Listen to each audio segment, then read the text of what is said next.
What can I do today to improve my health and wellness as I'm aging? Today I'm going to talk about the 11 areas of lifestyle. Hey there, I'm Michelle, and I share information I'm learning as a nurse, a coach, a caregiver, and someone dealing with autoimmunity.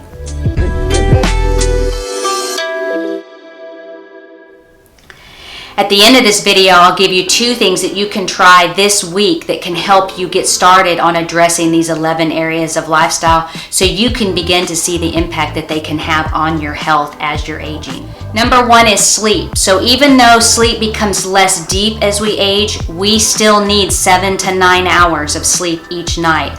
Most Americans are getting less than this amount. Sleep is the time when our body is healing and when it's also helping to detox. We need the sleep. Number 2 is nutritional intake. We need to shoot for increasing our vegetable intake and actually reducing the intake of processed foods and sugars. Number 3 is toxicity exposure. Today, humans are exposed to hundreds of toxins. These are in the foods that we eat, the water we're drinking, they're in the air that we're breathing in, and they're in the products that we're putting on our skin every day. So begin to pay attention to what you're allowing to go on and in your body. Number 4 is physical activity. We all know the data is out there showing the impact that physical activity has on our health and wellness. Start with walking, increase to other exercises, and add in strength training. Muscle tone is actually linked with longevity and healthy aging. And I want to know, this can be really overwhelming. I'm not even halfway through the list, and already there are dozens of things we can work on based on these first 4 of the 11 areas of lifestyle. This isn't necessarily overwhelming. What it is a long list of things that I can try and work on, and that's actually great news. Number 5 is stress management. Stress is a perceived state. What stresses me out won't stress you out. So pay attention to what tends to cause you stress. Remove what you can, and then pay attention to your expectations so you can begin to address what is stressing you out. And if you've been through a stressful event, work on proper self-care so you can help your body heal and reduce the stress after that event. Number 6 is cognitive and mental training. As we age, we tend to shy away from the more difficult topics or the more difficult problems. I encourage you to actually lean into those. Challenge your brain a little bit. One of the best things you can do for your cognitive health is to learn something new. Over the coming months, I'll be making videos sharing in more detail various things we can do within each of those 11 areas. Be sure to subscribe to my channel and be watching for those as they come. Number 7 is preventative care.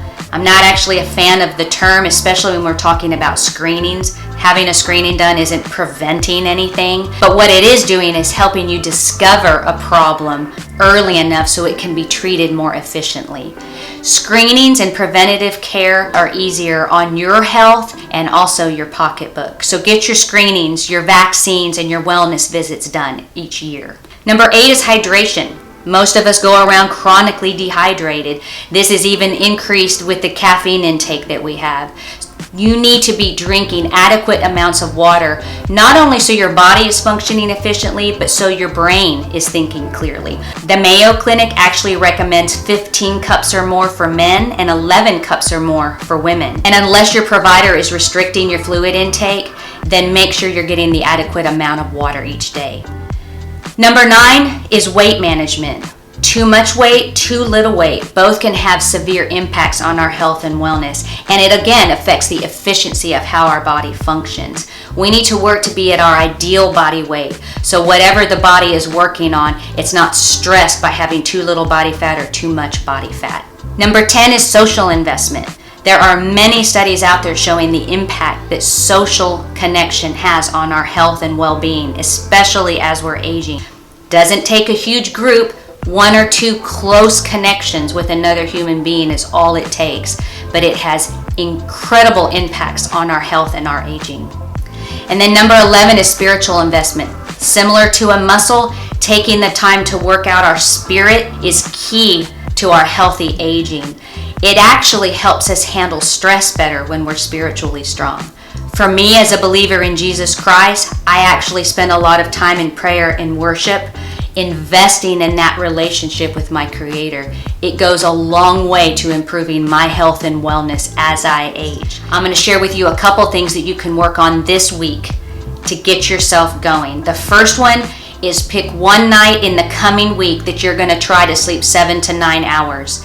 Think about what that involves. For me, I start at 7 p.m. I'll take my salt bath, I'll do whatever self-care I have, and then I'm reading a novel.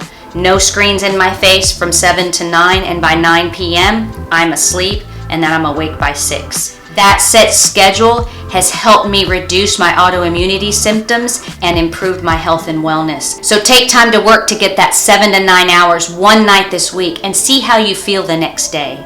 The second thing to try is pick one day this week where you're going to increase your vegetable intake to 5 servings at least, ideally 7, but shoot for 5 servings. What are you going to need to do leading up to that day? You may have to research what a serving is. You may have to go to the store and get the actual veggies and prepare them. But pick one day this week where you're eating 5 servings of vegetables. Take note of how you feel that day and the next day. Coaching is designed to help individuals take these areas of lifestyle, figure out which areas to start on, what's priority, which one do I do first, how do I test if it's working for me, how do I make sure I'm being held accountable. If you're wanting help improving your health and wellness, please reach out to me today.